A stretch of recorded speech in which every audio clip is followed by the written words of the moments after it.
Hello and welcome to Keyworker Conversations. This is video 8 in our series of 8 Keyworker training videos created by Dalesview Partnership. Here you will meet Pat Costigan.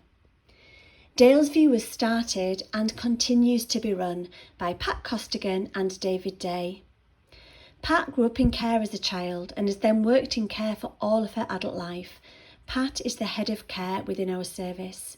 In this video, Pat gives some incredibly valuable insight in how to be an excellent key worker.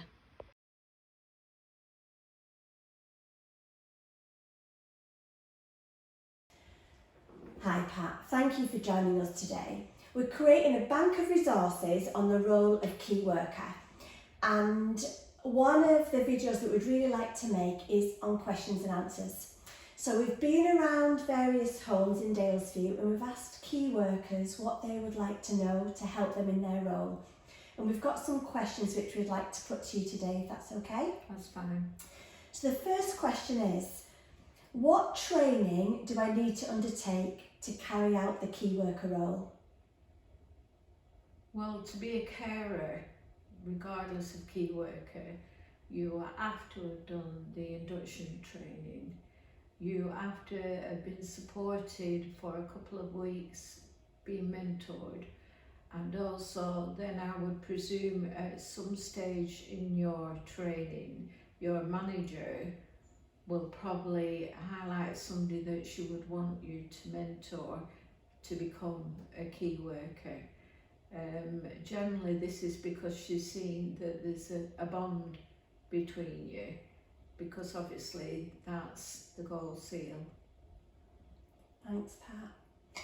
And I guess all training that's offered is relevant to the role of key worker, isn't it? Well, it is. To be a good carer, you've got to stick to the 6 principles, and also anybody has a responsibility if you're looking after an individual, and I think it's really important that you take the role seriously. It's a privilege, isn't it? It's such a privilege to be someone's key worker. It is, yeah. And these videos that we're making that are specifically on the role of key worker, because they're on the Dalesview YouTube channel and they're only short, they can be watched time and time again. They're available at all times, aren't they? Yeah. For our staff to access and to watch, to help them and to remind them of things.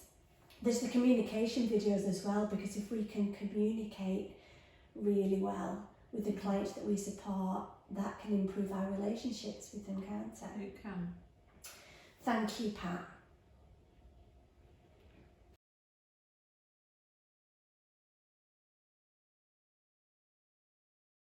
So Pat, this is about the time that's needed to carry out the role of key worker. Is there time allocated in the week or the month to carry out key worker responsibilities, or should a key worker be doing it in their own time?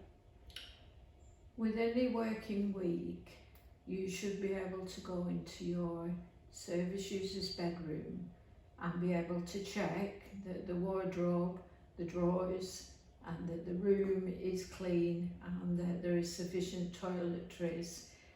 That also, if there is some specifics, i.e. new clothes, and you wanted to take the individual out, you should go to your manager and ask, can we book some time out for me to take them out sometime this month? Brilliant, thank you. It is about that communication with your manager, isn't it?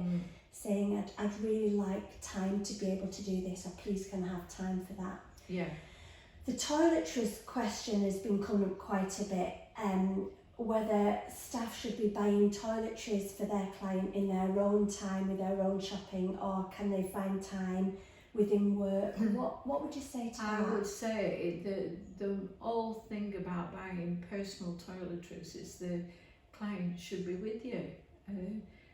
Obviously, there are activities sometimes that are cut off at the last minute, that you could use that time and say, look, we can't go here, can I go out with them, and can we go to the shop and get the toiletries?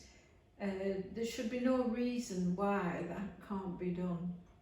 Most people work a 35-hour working week. Yeah. Thank you, Pat.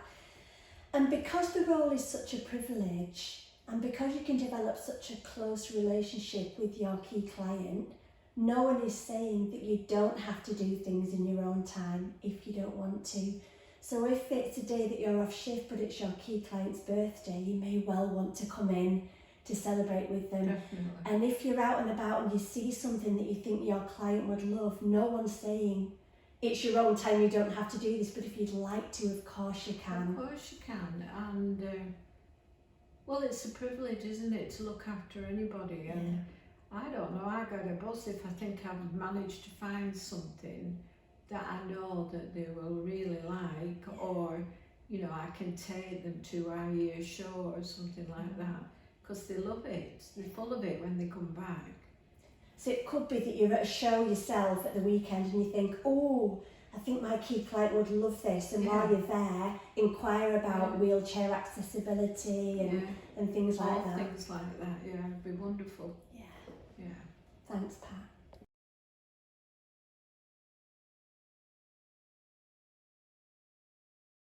So we've had a question about the sharing of personal information with families. What are the rules around sharing your personal information, such as phone numbers, with your key client's family? There isn't a rule in as much you can't do it, but the advice is if you give out your personal number, be aware you can be contacted anytime, because they won't be aware of whether you're on shift, on holiday or sick. So you just have to be aware of that. Yeah.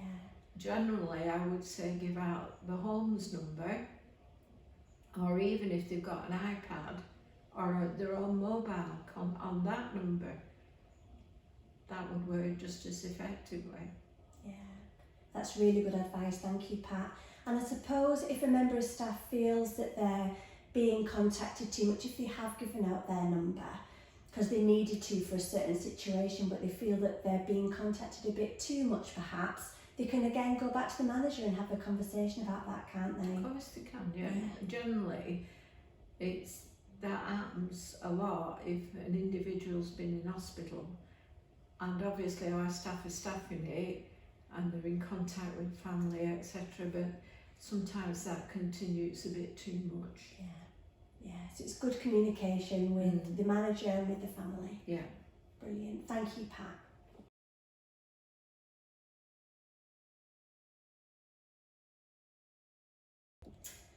So key workers play a vital role in helping their key client to keep connected to their family. But one of the questions that we've had is, how can a key worker encourage increased communication with a family?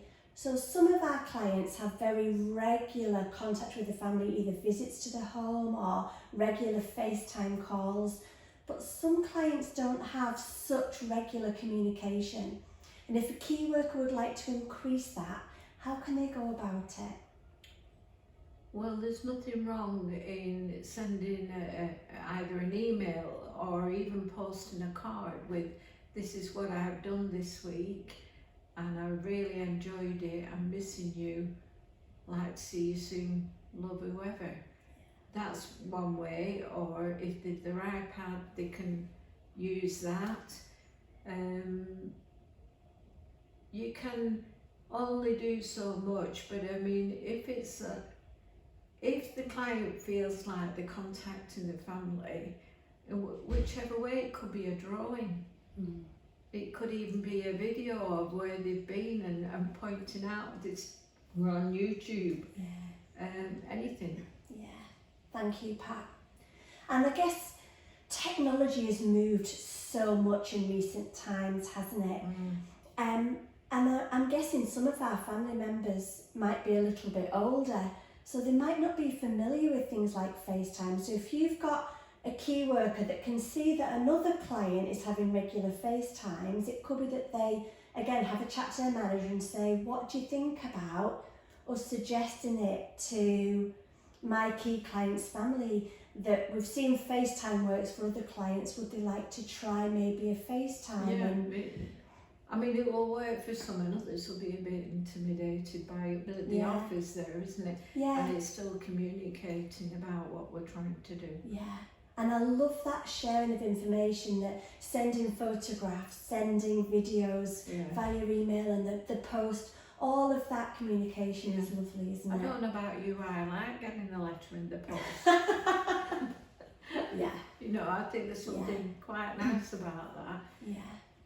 And even if the client can't understand the bulk of it, the fact that, oh, you've got a letter, and this is what it's saying, what do you think of that? You're communicating what you're including, it's all inclusive. Yeah, yeah. Thank you, Pat. Yeah.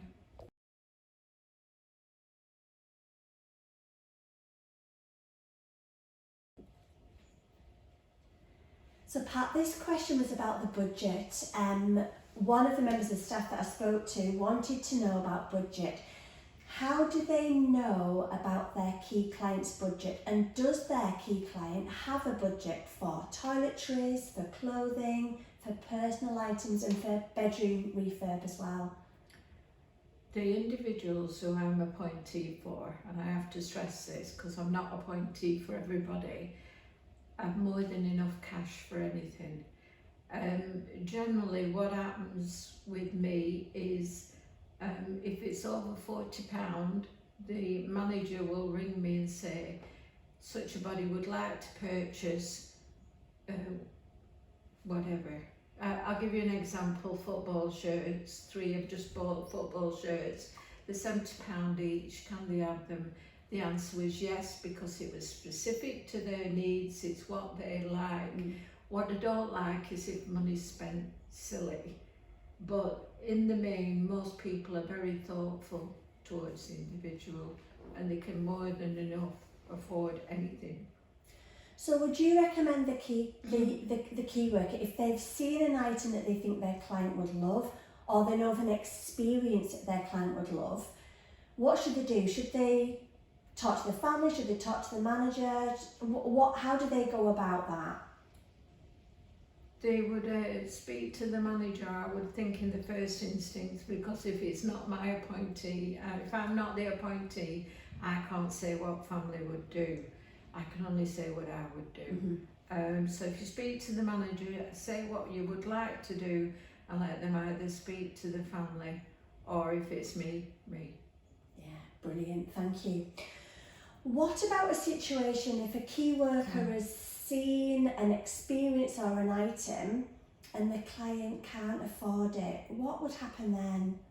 If they can't afford it, if it's really insurmountable, generally the company would step in and help. If it's just something that's not quite within the reach, we would say, well, they haven't got the money yet, but probably within 6 months it would be there. So it wouldn't be a no. So comes back to communication with the manager, doesn't it? Yeah. That's great. Thank you, Pat. I see what the clients at Dalesview have, and they have great lives, beautiful bedrooms, amazing experiences, and they live such a rich and full life here, don't they? Well, hopefully. That's what we want.